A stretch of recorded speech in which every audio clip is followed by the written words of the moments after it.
안녕하세요. 반갑습니다. 주간경제 라이브 시작하도록 하겠습니다. 오늘도 제 옆에는 딱 1분 전에 도착한 머니투데이 방송 박민영 앵커와 함께합니다. 어서 오십시오. 안녕하세요. 네, 안녕하세요. 오늘 제가 너무 조명이 어떻게 이렇게 떨어지죠? 근데 너무 잘 됐다. 왜요? 조명이 이렇게 너무 밝다 보니까 네. 이렇게 뭐라고 해야 되나 막 후줄근해 보이진 않네요. 처음 오고 우리 회사를 무시하는 건가 싶을 정도 오늘 복장이 좀 대충 입고 오셨길래 이 정도 정장은 입어줘야 방송을 하는 사람이 되지 않나라는 생각을 좀 하게 됐습니다.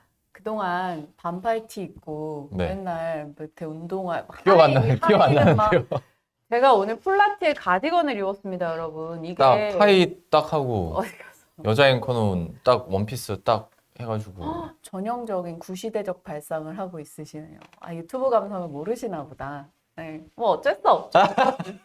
아직 뭐 그냥 과거. 거의 뭐 내기의 도청장치 그 시대 살고 계신 분 같으신데. 진원님, 병재님, 래프잉님 어서 오세요. 여러분 안녕하십니까. 여러분 제가 한 소리 듣고 있었습니다. 근데 오랜만이네요, 정말 이렇게 뭐 넥타이까지 한 모습을 본 거 진짜 몇 년 된 느낌인데. 아 그런가요? 네. 무슨 일이 있으신가 봐요? 네, 뭐 있습니다. 왜 방송용은 안 되시고? 슬픈 일인데. 그래? 네. 그래? 그런 걸 방송 농담으로 이렇게 하시는 건 좀 아닌 것 슬픈 같아요. 일인지 좀 예의가 아닌 것 같습니다. 슬픈 일인지 몰랐으니까. 너무 하시네요.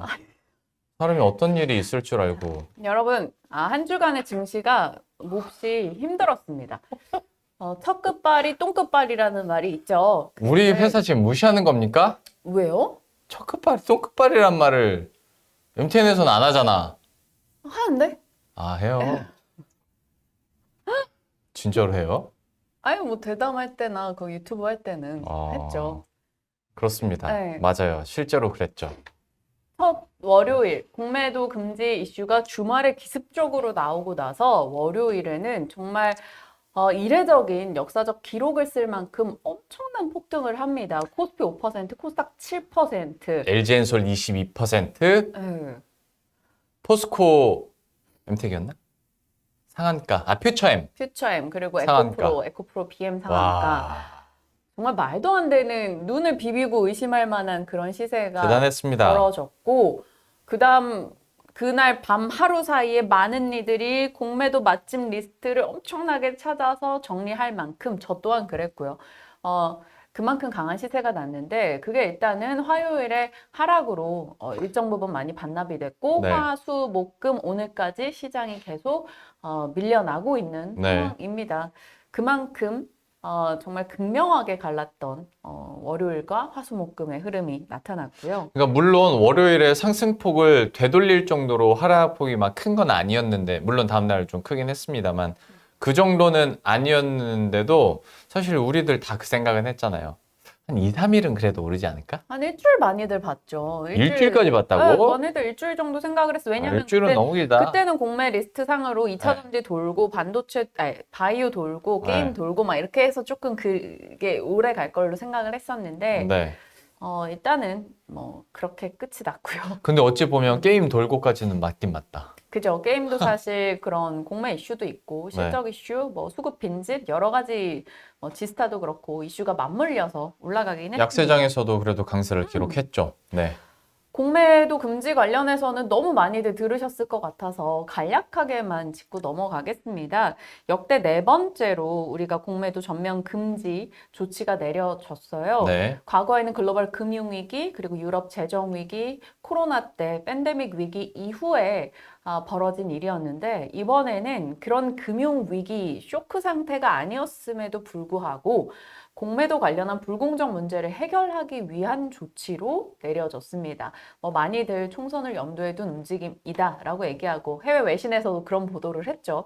물론 내부적으로는 이런 관련해서 할 말 아니네요, 진짜. 관행을 좀 개선하겠다라는 명목이었습니다만 어느 정도 총선에 대해서는 다들 생각하실 겁니다. 공매도 금지 관련해서 기대와 우려 요소가 빠르게 갈렸죠. 단기적으로는 공매도 잔고가 높았던 종목들의 쇼커버 기대 목소리가 있었어요. 그리고 이런 흐름이 나온다면 거래 대금이 늘어날 것이다 라는 기대감이 있었습니다.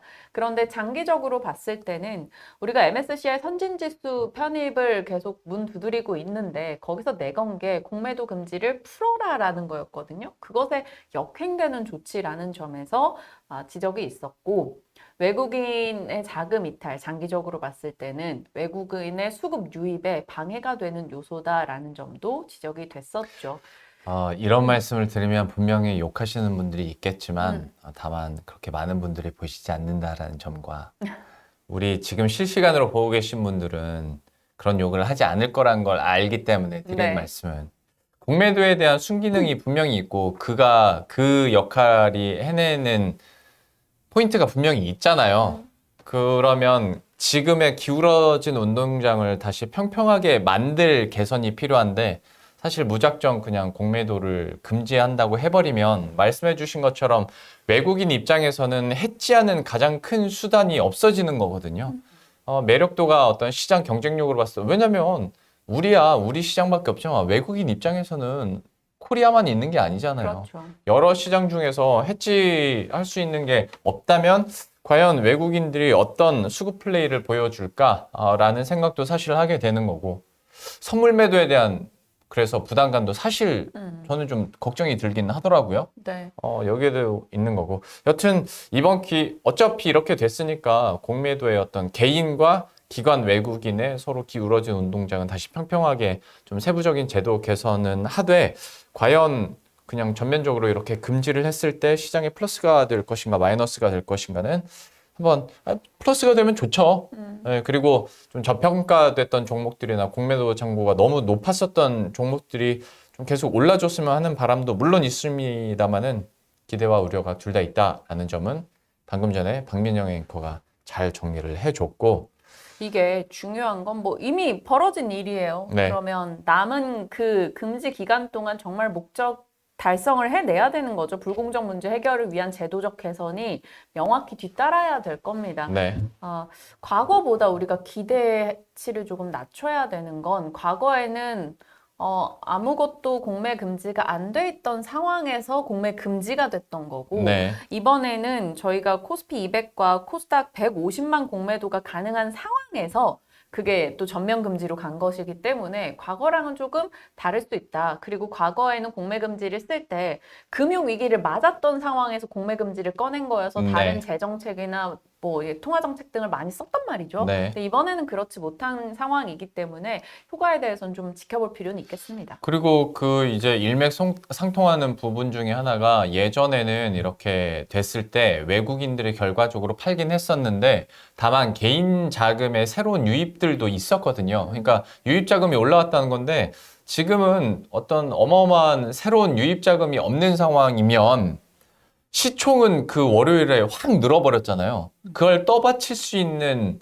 유동성이 그래서 필요한 건데 약간 여기에 대해서 약간 힘이 떨어지는 건 어쩔 수 없겠다.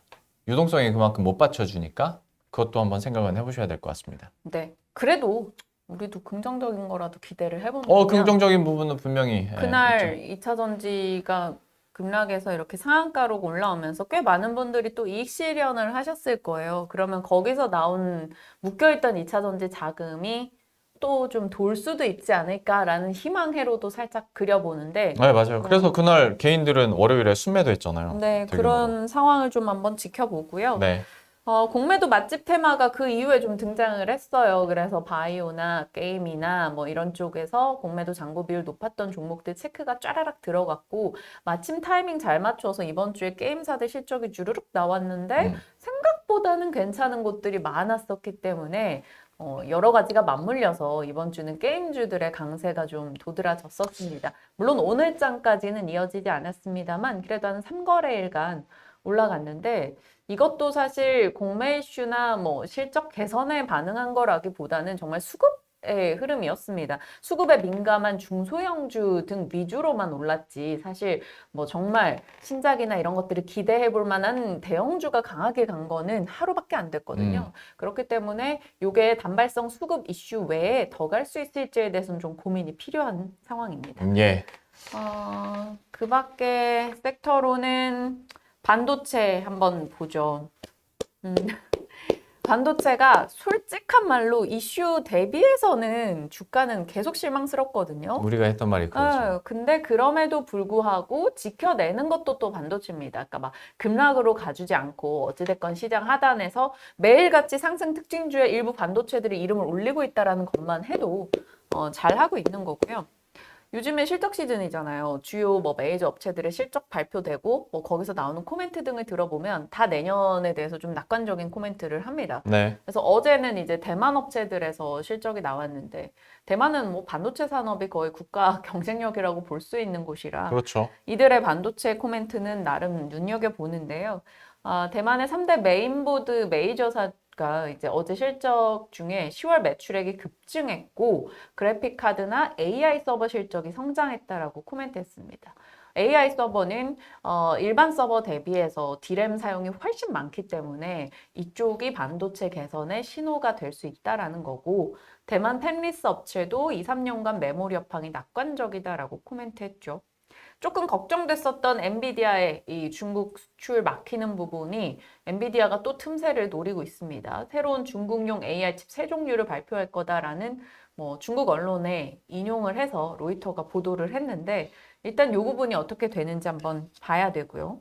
그 외에는 뭐 AI 쪽에 대규모 투자하겠다, 혹은 AI가 반도체를 자극한다라는 내용은 하루에도 몇 개씩 쏟아집니다. 뭐 시티그룹이나 이런 IB 쪽에서도 나오고 혹은 굵직한 인텔과 같은 대기업에서도 빅테크 업체에서도 나오는데 어제 이제 국내로 해서 이슈가 된 건 요거예요. SK 하이닉스가 오후단에 나온 뉴스인데 해빙기 선제 대응하는 취지에서 내년도 설비 투자 10조 진행하겠다. 올해보다 거의 50% 가까이 늘어나는 거라서 시장이 좀 민감하게 반응했습니다. 그래서 오전장에 뭐 한미반도체, PSK홀딩스, 이오플로 이런 종목들이 올랐어요. HBM 관련해서 공정 종목들입니다. 그래서 이런 쪽이 그래도 버텨준다, 지지해준다 정도 되겠고 수요 개선의 신호등도 좀 나오고 있어서 반도체 업황에 대해서는 그래도 여전히 물려도 반도체, 나름 안전한 반도체 이런 식으로 인식되고 있습니다. 반도체 업황의 뭐 개선이랄지 재고가 감소하고 있다. 그리고 가격이 오르고 있다. 여기에 대해서는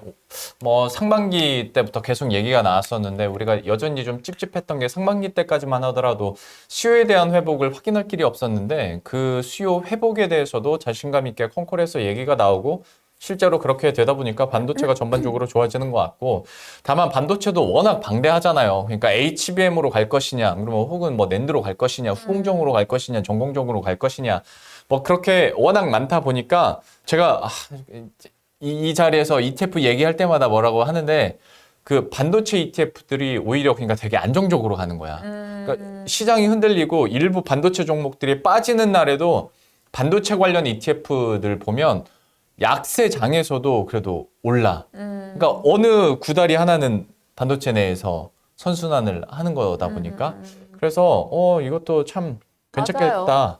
반도체 ETF에 대한 매력은 개인적으로 많이 느끼지 못했었거든요. 근데 요즘 들어서 여기 괜찮다라는 생각이 이게 해봅니다. HBM이냐 레거시 종목이냐 고민하는 게 요즘에 좀 크거든요. 그렇죠. 왜냐하면 HBM은 약간 진격의 모멘텀 하는 느낌인데 이 전통 반도체 종목들도 최근에는 이제 업턴 기대감을 안고 있으니까 이거 많이 올랐는데 그럼 전통 반도체? 막 이렇게 고민하시는 분들이 있어서 사실 이걸 좀 두루두루 담은 ETF가 있으면 그쪽으로 가보는 것도 좋죠. 그리고 워낙 이제 반도체야 주력 업종이다 보니까 여러분들 찾아보시면 되게 많은 운용사에서 되게 다양한 종류와 전략의 반도체 ETF들이 많이 있어요. 한번 그것도 여러분들 투자 전략에 한번 고민을 해보시면 네. 좋지 않을까 싶습니다. 진원님, 병재님 한미 오늘도 날아가네요. 주식 귤돌 어서 와용. 그리고 파두가 분위기 망칠 줄 알았는데 그래도 힘이 있어서 다행이다. 그니까 파두 실적 보고 깜짝 놀랐죠. 파두가 근데 뭐 전방이 좋지 않다라고 코멘트 해버려서 전방이 하이닉스니까 그거에 대해서 좀 걱정을 키웠는데 다행히 우리의 확신이 더 컸다. 하이닉스는 여전히 힘이 강했다. 예. 파두 내부 어떤 상황인지 너무 궁금합니다. 뭐 지켜보고요. 오늘 경제 이슈로는 비트코인 꼽았어요. 마음이 아픕니다. 저희 친오빠가 엄마 아드님이 진짜 올해 시작할 때 저한테 계속 돈 있으면 비트코인 사. 비트코인 사 이랬거든. 근데 돈이 없어. 비트코인 사 가족 모임 할 때마다 돈이 없어 계속 그랬는데. 올해도 오빠가. 올해지만 여러분 잠시만 넋두리를 하자면 네. 바야흐로 지금으로부터 한 7, 8년 전 일입니다. 그때를 얘기하는 거예요. 비트코인이 뭔지도 모르는 그런데 이런 주식시장이나 투자하시는 분들만 알았던 국내 기사도 몇 개 없어서 CNBC에서 기사를 따왔던 때 비트코인이 막 성행을 하고 근데 이게 확인이 안 되는 가상화폐다 보니까 제가 새벽 방송에서 이런 얘기를 했죠. 이런 거 확인될 수도 없고 실체가 없으니까 여러분 이런 거 하지 마세요. 주의하세요라고 괜히 점잘 떨다가 내가 그때 사기만 했으면 제가 지금 근데 네 7, 8년 전에 샀었어. 뭘요? 비트코인을. 누가? 내가. 7, 8년 전에? 어. 그때 한창 모두가 샀을 때? 어. 그 전이라 그로부터 2년 전 그러면 한 10년 전인가? 몰라. 한 10년 전인가 보다 그러면 근데 그때 사고 그 와중에 모두가 그렇게 밤새 보면서 수익을 낼 때 난 손실을 보는겨. 그래가지고 모르겠다 이거 이러고서는 그땐 팔았지. 모두가 그렇게 살 때 말고 그로부터 딱 2년 전이었거든요. 내가 그때 샀으면 제가 여러분들한테 차 한 한턱. 대씩 돌렸을 텐데. 한턱 쓸 수 있었는데. 한턱을. 아쉽네요, 제가. 그러니까 점잔 떨다가 말이야. 그러니까 근데 요즘 제가 장을 보면서 느끼는 거예요. 진원님도 아마 공감하실 것 같은데 점잔 떨면 안 돼. 그러니까 진짜로 정말로 모르겠어. 그러니까 내가 무슨 내가 워렌 버핏이냐 그런 투자를 워렌 버핏도 아니야. 난 해서 그때 무슨 경제 방송에 내가 손석희라도 되는 것 마냥 말이야. 알았어. 그만 과거로 돌아가시고. 아니, 진짜 점자 떨면 안 되는 장이라고 저는 최근에 많이 느끼고 있었던 게 그냥 뭐 포모건 뭐건 뭐 광기건 뭐건 네. 어느 정도 시장이 보여주는 거에 그냥 순응을 했었어야지 올해는 돈을 벌었겠다라는 생각이 드는 거예요. 왜냐하면 의심할 만한 일들이 과열된 것도 너무나 많았고 근데 그걸 과열이야. 의심하고 고상한 되다 척하다가 보면 말이야. 아무 돈을 벌 수가 없더라고요. 그래서 물론 막 진짜 과열의 광기에 이런 말도 안 되는 테마 이런 거에 편승해서 가자라는 게 아니라 유연해져야 된다라는 것을 많이 느꼈습니다. 기존의 투자가 기존의 수급에 대한 해석이 지금은 용납이 잘 안 되더라고요. 그래서 정말 돈을 벌려면 좀 더 유연해져야 된다라는 생각이 많이 들더라고요. 래핑님, 전 이건 뭐 모르는 얘기인데 이거 버핏 숨긴 계좌 썰이 뭐예요? 그 버핏이 뭐 버크셔에서 왜 그거 뭐 미리 선제 매매했다? 뭐 그런 얘기가 나도 얼핏 봐가지고 그런 기억이 거예요? 잘 안 나던데. 그럼 진짜 큰일 날 썰 아니야? 근데 봐야죠. 그거 네. 저도 정확한 그런 내용을 거 몰라서 같구나. 아니, 코멘트는 나는 못하겠어요. 뭐 비트코인 관련된 건가 싶어가지고 아. 궁금했습니다. 아무튼 래퍼잉님 계시니까 채창 화력이 좋네요. 진원님도 오늘 진원님 오늘 한참 매매하실 시간 지났을까요? 이 궁금합니다. 반도체, 네. 공매도, 비트코인, 뭐 치트키죠. 네. 많은 분들이 관심 가질 만한. 자, 비트코인이 올해 110% 넘는 상승 기록했습니다. 보시면 뭐 꾸준하게 저렇게 올라왔고요. 과거 10년간 누적 수익률이 4,498%. 이때였어. 어마어마하죠. 이제 비트코인이 왜 올라가는가를 들여다보면요. 지금 내년 4월이 반감기입니다. 반감기가 도래를 한다라는 맞아요. 소식에 비트코인 같은 경우는 이제 21만 개 블록이 쌓이면 반감기를 맞이하는데 연간으로 한 5만 2천 개씩 블록이 생성되니까 4년마다 반감기가 도래하게 됩니다. 비트코인이 반감기가 도래하면 21만 개 이상의 블록이 쌓이면 채굴 보상이 줄어들어서 비트코인의 가치가 올라가게 됩니다. 네. 그래서 가격 상승이 반감기 때는 어김없이 나타났죠. 지금 2012, 16, 2020년 이렇게 각 반감기를 제가 적어놨는데 저기 2016년 때 반감기 이후 2017년까지 비트코인 가격이 1300% 폭등을 했었고 그 다음 반감기인 이 3차 반감기 때는 2020년 4월 그 3차 반감기 이후 8개월 동안 한 440% 가격이 올라가기도 했습니다.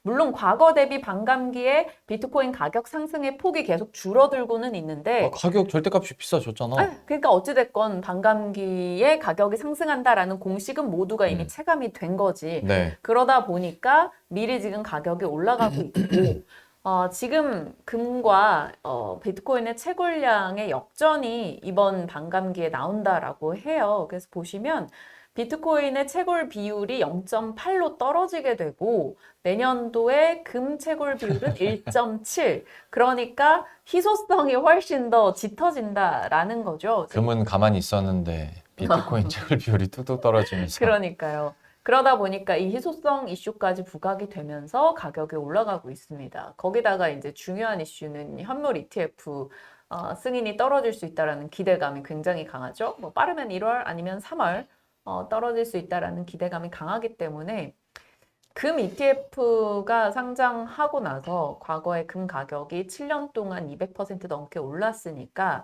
비트코인도 엄청난 급등, 수요 폭발 이런 거 나오지 않겠냐 이렇게 기대를 하고 있습니다. 그래서 전반적으로 가격이 올라가고 있다. 이더리움의 현물 ETF 이슈까지 오늘 더해지면서 이쪽들의 분위기가 훨씬 더 좋다라고 합니다. 올해 초에 음. 김혜익 교수님 뵀을 때 음. 갑자기 비트코인 사셔야 된다고 그러는 거야. 믿지 않았지. 그러니까 이렇게 의심하며 기존의 본인의 그 틀에 딱 갇혀 뭔 있으면 비트코인인가 돈을 교수님. 벌 수 없습니다. 저는 비트코인은 잘 모릅니다. 나는 근데 뭐 딴 것도 다 괜찮은데 그냥 주말에 오빠 또 이제 엄마 생신이어서 만나거든요. 오빠가 그럼 또 막 거만하게 내가 너 하라고 했지 또 막 이럴 거 아니야. 그러면 그걸 어떻게 보나? 원래 그러니까 경제학자, 뭐 경제 기자, 앵커 잘 못해요. 그리고 저희는 뭐 또 투자 같은 게 잘 제약도 못하시기도 있고 하다 하고. 보니까 그렇습니다. 크크크 레프이님. 비트코인 제약은 없잖아요. 뭐 그렇지만 아무튼 그렇습니다. 비트코인 얼마나 더 오르게 될지, 특히 이제 내년까지도 한번 어떻게 되는지 봅시다. 계속 배가 아플지, 조금이라도 사야 경제님 코인 될지. 관심이 안 생긴다고. 좀 궁금해요. 저희가 이 얘기를 했는데도 다들 안 살 거잖아. 그러고 나서 내년 3월에 또 그때 안 사길 잘했어 라고 할지 아니면 그때라도 샀어야 되는데 이 얘기를 하고 있으니 근데 병재님은 이미 로봇과 뭐 일부 그때 반도체도 있다고 하셨나? 아무튼 다른 종목으로 그만큼의 수익을 내고 계시기 때문에 배가 좀 덜 아프시지 않을까. 저렇게 진원님도 그렇고 병재님도 그렇고 프로필에 본인 얼굴이 있는 사진 네. 이분들은 클린한 고수들인 거야. 어, 내 얼굴 갖고 나는 깨끗한 얘기만 하는 거고 뭐야, 그럼 대충 래프잉님은? 저 너무하네. 강아지 오늘 같아. 실수하네요. 오늘 실수 여러 번 하네. 강아지 귤톨님은 뭐가 돼, 그리고? 소리 안 클리네. 어? 내 친구 소리 안 클린합니다. 아무튼 오늘 좀 멘트에 조금 더 심혈을 기울여 주셨으면 오늘 왜 좋겠습니다. 그렇게 예민한 거예요? 저 시비가 그냥 엄청나요. 그런 날이 있어. 네? 괜히 뭐라고 하고 싶은 날. 그렇습니다. 비트코인 얘기 마쳤고요. 다음은 재미없는 얘기일 수 있을 것 같은데 네. 중국 경제 관련해서 그냥 뭐 이제 취업 준비하시는 분들이 이런 중국의 현 상황에 대해서 좀 알아두면 좋겠다 하는 내용을 정리를 해봤습니다. 네. 중국의 경기 부진 이슈가 계속 나오고 있죠. 리오프닝하고 경기가 좋아질 거야 했는데 경기는 점점 안 좋아지고 조금 반등하는 듯 했다가 다시 뭐 물가 데이터 꺾이고 뭐 부양책을 조금씩 내놓고 있지만 약발이 전혀 안 듣는 모습을 보여주고 있습니다. 상반기까지만 해도 얘네들이 부양 의지가 진짜 있나 싶을 정도의 부양책이 나왔으니까. 맞아요. 네. 초강력 부양책은 아직 나오지 않았다라고 시장은 판단을 하죠. 왜 그런가에 대해서 고민을 해보다가 이제 여러 가지 내용을 취재하면서 내용을 취합했습니다. 네. 중국은 그동안 세계 공장으로 엄청나게 빠른 성장을 보였죠. 그 기간 동안 뭐 정말 감당하지도 못할 만한 무역 흑자 등을 보여왔습니다. 그 과정에서 뭐 빈부격차가 확대된다던가 엄청난 유동성 공급으로 자산에 거품이 낀다던가 하는 부작용이 있었음에도 불구하고 그걸 다 감당하고 감내하고 묻어둘 만큼 성장 속도가 굉장히 가팔랐고요. 그래서 이제 미국과 정말 패권 경쟁을 할 수 있을 만한 입지까지 올라왔습니다. 네. 그런데 어느 정도 수준이 되고 있던 찰나에 미국이 패권 경쟁을 하면서 중국을 눌렀잖아요. 그러니까 중국이 과거처럼 강한 성장을 할 수 없다라는 걸 깨달았고 나름 그러면 어떻게 해야 되는가? 글로벌 수요에 대해서 의지하기보다는 내수를 좀 더 살려야겠다라는 쪽으로 방향을 선회하게 됩니다. 네. 그런데 내수를 살리려고 들여다봤더니 그동안 우리가 엄청나게 외부에 집중하면서 방치했던 내부적 문제 등이 보이는 거예요. 대표적으로 부동산 거품이라던가 혹은 빈부격차가 너무 심해졌다든가입니다. 이 빈부격차가 심해지면 내수 살리기가 어려운 게 상위 1%가 거의 모든 돈을 다 쓸어갔어. 그렇죠. 그들이 돈을 쓰는 건 해외 명품을 산다던가 마윈 형님이 다 했지 뭐. 그렇지. 그런 해외 명품을 산다던가 아니면 그들이 내수해서 소비를 해봤자 어차피 뭐 숟가락을 하나 살 걸 막 100개 사진 않을 거 아니에요. 그러다 보니까 한계가 있기 시작합니다. 내수해서 이제 나머지가 돈이 없으니까 소비가 안 되는 거죠. 맞아. 그래서 계속 저물가 상황이고 경기가 깔아앉습니다. 그러면서 이걸 해결해야겠다라고 마음을 먹고 시진핑이 공동부유를 꺼내들었어요. 그래서 오늘은 그 공동부유에 대해서 얘기를 하고자 합니다. 오랜만에 들어보네요, 공동. 그죠? 네. 2021년 8월에 시진핑 국가주석이 이제 강조를 하면서 중국 최대 화두로 당시에 떠올랐습니다. 공동부유는 말 그대로 모두가 부유해지자, 함께 잘 살자, 부의 재분배 이런 내용입니다. 시진핑 1인 지배체제를 확고히 하려고 한다, 공산당의 이념을 널리 펼치려고 한다라는 이야기가 그때 당시에 많았지만 없진 않겠지만 일부는 있겠지만 사실은 이런 식의 내수를 활성화시키겠다라는 의지가 조금 많이 반영됐다라고 보겠습니다. 상위 1%에게 편중된 부를 조금 나눠 갖겠다. 그래서 그것을 좀 경기 활성화로 이어가겠다라는 게 목적이고 어떤 면에서는 그 목적을 위해서 지금의 부동산에 대해서 좀 강력한 부양책을 일부러 안 쓰고 있다라는 얘기도 나오고 있습니다. 그래서 이 중국 정부는 공동 부유를 위해서 많은 규제를 했습니다. 대표적으로 아는 게 저렇게 플랫폼 기업에 대한 규제였죠. 알리바바, 텐센트, 디디투싱 등이 되겠죠. 이쪽의 경영진을 교체하거나 혹은 엄청난 압박을 가했고 플랫폼 대기업들은 기부금을 엄청 투척하기도 합니다.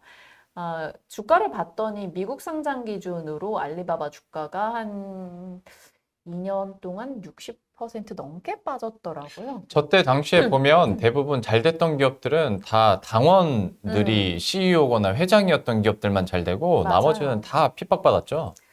엄청났어요. 그리고 사교육 규제도 많아서 이때 당시에 막 사교육 업체들 강사가 정말 엄청 맞아요. 해고됐던 네. 그것도 이슈가 있었고 팬클럽 활동도 규제가 있었습니다. 그래서 가수 한 명당 1인 앨범을 살 수 있는 건 한 개 이상 못 사게 하고 이런 식의 규제가 있었고 난 공산당이 발음이 잘 안 돼. 이 공산당 정책에 반하는 언행을 하는 연예인들 방송이나 연예계 규제를 출연 금지 이런 네. 거 많이 익숙하실 겁니다. 막 사라지고 막. 최근도 기업 총수들 자꾸 사라지고 네. 이런 뉴스는 아직까지도 계속되고 있습니다. 그런 거 보면 정말 좀 공산당은 공산당이구나. 근데 발음이 또 어렵네요. 내가 보는 중국은 세계에서 이만한 자본주의 국가도 없거든. 근데 또 이런 공동부유 막 이런 얘기를 하는 거 보면 참 신기한 나라입니다. 네. 이런 기업 규제 혹은 사람의 실종 이런 것들 이렇게 좀 이런 내용보다는 상대적으로는 가벼울 수 있지만 문화 방송 쪽도 우리가 좀 관심이 있어서 들여다보면 이런 거 많이 맞아요. 래프잉님 CEO들 네. 사라진다는 기사도 나옵니다. 자취를 감췄다 정도로 합시다. 어디 가니? 근데 이게 무섭지 않아? 너무 무섭지. 무서운 것 같아. 러시아도 그러고 막 중국도 그러고 그렇습니다. 자, 기업 규제에 비해서는 가볍지만 결코 가볍지 않은 게 이제 연예인들 혹은 연예인의 팬 계정들에 대한 계정 정지 처분, 계정 삭제 처분 등도 있습니다.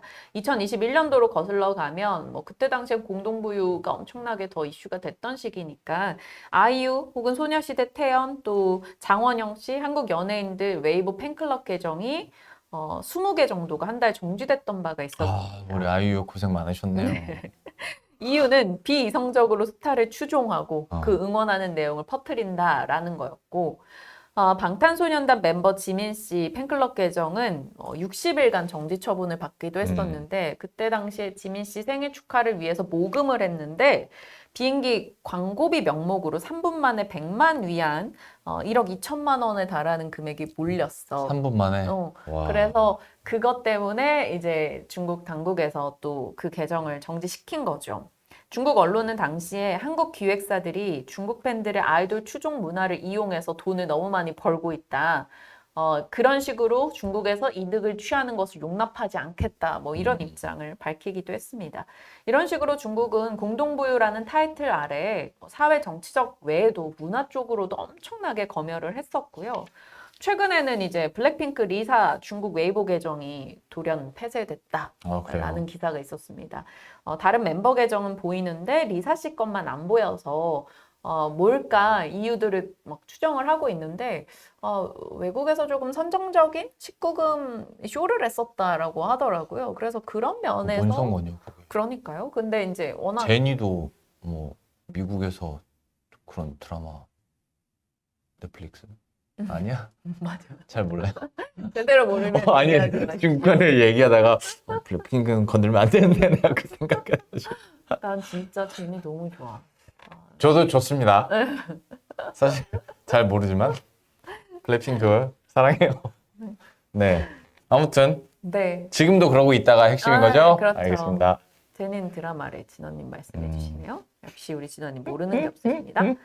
자, 그러면 중국 공동부유가 어떤 영향을 주는 것인가를 고민해보면 뭐 이미 우리가 다 피부로 느끼지만 결국 주주에서 비주주로 기업에서 가게로 혹은 고소득에서 저소득으로 이렇게 부를 좀 나눠주겠다라는 목적이니까 이게 당연히 증시나 성장률에는 조금 부담이 될 수밖에 없습니다. 네. 이런 과정에서 뭐 증세가 있다던가 이런 것도 결국 기업 성장의 발목을 잡는 거고요.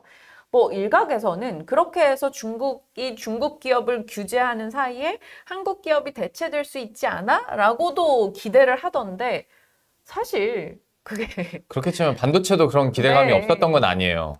그런 면에서는 뭐 중국향 반도체 기업들, 중국 기업에 납품하는 기업들 뭐 이런 정도 외에는 사실 그런 기대는 갖지 않는 게 좋을 것 같고요.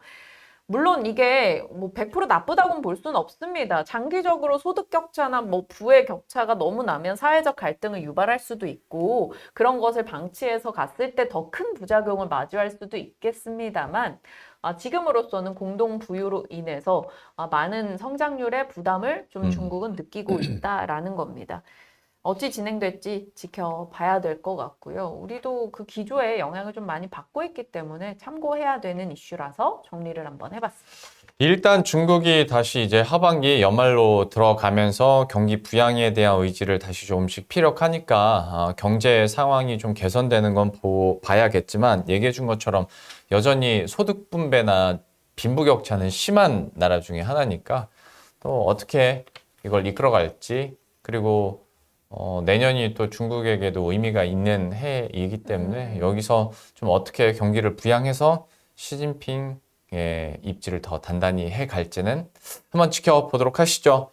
네. 저거나 약간은 무거운 얘기일 수는 있는데 중국과 관련해서는 여러분들이 지금 상황 알아두시면 좋을 것 같아서 박민영 앵커가 준비를 해봤고요. 여전히 저는 그때 왜 비트코인을 안 샀을까 하는 생각을 해봅니다.